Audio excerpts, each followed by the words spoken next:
Hello everyone. Today's our topic is stereochemical aspect of nucleophilic substitution reaction. देखिए SN2 reaction proceed with complete stereochemical inversion while SN1 reaction proceed with racemization. इसके अंदर आपके पास to term नई introduce हुई है, एक तो inversion, दूसरी रेसिमाइजेशन. अब ये कैसे होता है, क्या होता है, वो हम आगे स्टडी करेंगे. देखिए, in order to understand this concept, we need to learn some basic stereochemical principles and notations. कौन कौन सी notations या फिर principles हमें पता होने चाहिए? Optical activity, chirality, retention, inversion, racemization, etc. यानी ये जो भी नई टर्म लिखी हुई है इसको हम आगे डिटेल के अंदर स्टडी करेंगे. अब फर्स्ट है plane polarised light and optical activity. देखो अब ये क्या होती है, पीपीएल क्या होती है या फिर ऑप्टिकल एक्टिविटी क्या होती है. Certain compounds rotate the plane polarised light produced by passing ordinary light through Nicol prism. When it is passed through their solution, such compounds are called optically active compounds.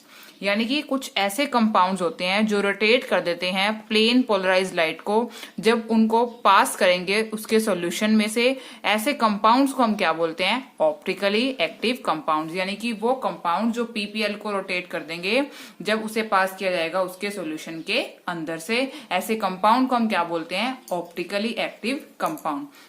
और PPL बनते कैसी है, produce होती है ये पास करके normal light को, किससे, निकोल प्रिज्म से. क्लियर है. नेक्स्ट डेफिनेशन आती है पोलैरिमीटर की. पोलैरिमीटर क्या होता है, the angle by which plane polarised light is rotated measured by an instrument called polarimeter. अब मैंने आपको बोल दिया कि जो क्या करेगा, पीपीएल को रोटेट कर देगा. अब कितने एंगल से रोटेट करेगा उसको मेजर करने के लिए भी एक इंस्ट्रूमेंट की रिक्वायरमेंट होगी. उस इंस्ट्रूमेंट को हम क्या बोलते हैं, पोलैरिमीटर. नेक्स्ट डेफिनेशन आती है dextrorotatory. What do you mean by dextrorotatory and levorotatory. Number 1, dextrorotatory.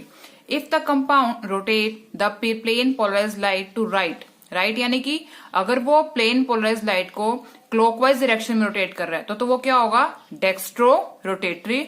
और क्या बोलते हैं, डी फॉर्म. और इंडिकेट कैसे करते हैं, पॉजिटिव साइन लगा के डिग्री ऑफ रोटेशन के सामने. लेकिन अगर हम बात करते हैं लीवर रोटेटरी की तो उस केस में क्या होगा, जो है लाइट रोटेट होगी लेफ्ट की तरफ, लेफ्ट यानी कि एंटी क्लॉकवाइज डायरेक्शन में. और इसको कैसे करेंगे हम शो, एल फॉर्म से करेंगे.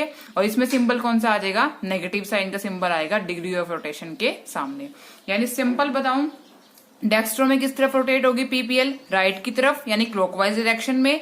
ठीक है. और लीवो में क्या होगा, लेफ्ट की तरफ होगी यानी कि एंटी क्लॉकवाइज डायरेक्शन में. क्लियर हुआ आपको, बिल्कुल एक दूसरे के अपोजिट है तो एक कर लो, दूसरी अपने आप लर्न हो जाएगी.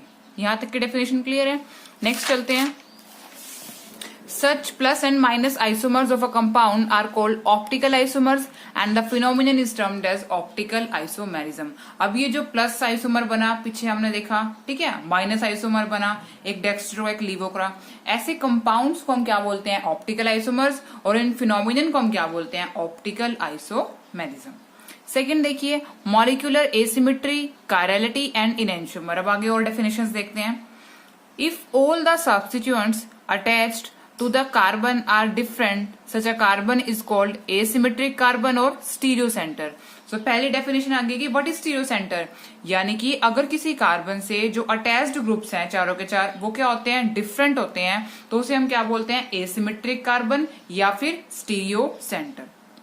The resulting molecule would lack symmetry and is referred to as asymmetric molecule.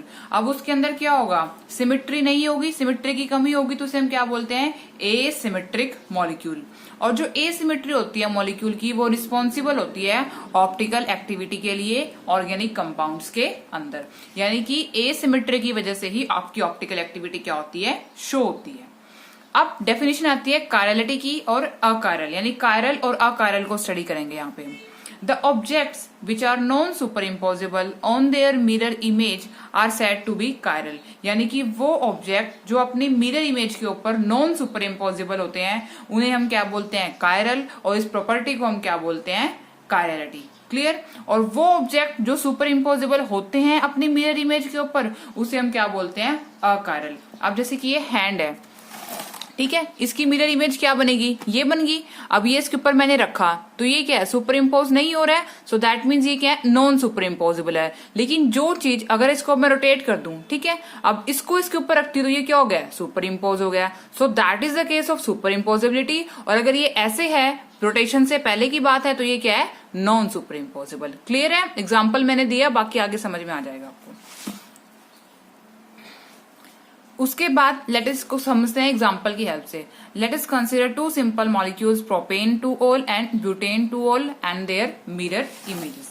अब देखो स्ट्रक्चर बनाया यहाँ पे प्रोपेन 2-ol का, CH3CH CH3OH ए। अब इसकी देखो, ये इसकी क्या है, मिरर इमेज डॉटेड से शो कर दिया। अब मिरर इमेज में क्या होगा, ये इधर चला गया, ये इधर, ये इधर, ये इधर। अब इस वाले कंपाउंड के उसके ऊपर रख के देखो, ये क्या है, नॉन सुपरइम्पोजेबल है, इसके ऊपर नहीं आ रहा है। लेकिन जब मैं इस कंपाउंड को रोटेट करूंगी 180 डिग्री से, तो क्या हो गया, ये बन गया। और अब सी को ए के ऊपर रख के देखो, ये क्या है, सुपर इम्पोजेबल हो रहा है। बिल्कुल समझ में आया कैसे चेक करते हैं सुपर इम्पोजिबिलिटी। तो यानी कि C is obtained by rotating B by 180 degree. C कब बना, जब मैंने बी को रोटेट किया 180 डिग्री पे। तो सी क्या है, सुपर इम्पोजेबल मिरर इमेज है किसकी, ए की। क्लियर हुआ, इस तरीके से चेक करते हैं। ऐसे ही आप प्रोपेन 2-ol का does not contain an asymmetric carbon, इसके अंदर कोई भी एसिमेट्रिक कार्बन नहीं है।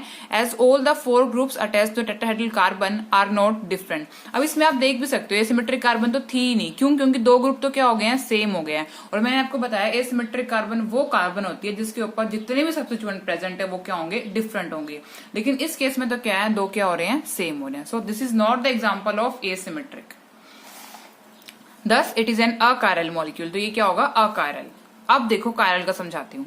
ये एग्जांपल लिया मैंने ब्यूटेन 2-ol का, स्ट्रक्चर ड्रॉ कर लिया। अब इसमें सिंपली देख भी सकते हो, all the groups attach to the central carbon are different. Clear है।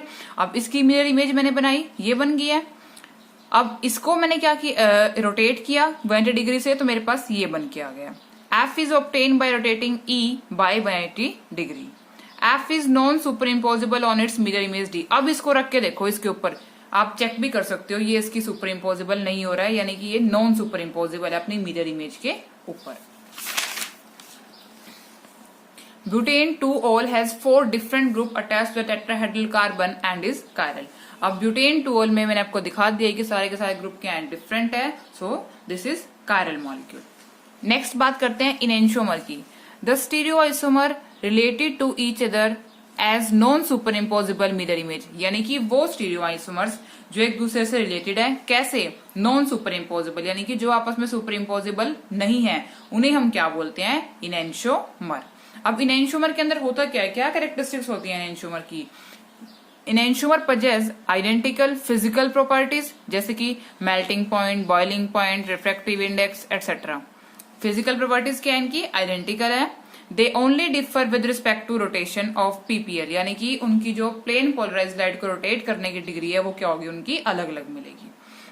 अगर एक इनएंशियोमर डेक्स्ट्रो रोटेटरी होगा तो दूसरा क्या होगा, लीवो रोटेटरी, यानी कि अगर एक क्लॉकवाइज है तो दूसरा क्या होगा, एंटी क्लॉकवाइज रोटेट करेगा। क्लियर है बच्चों।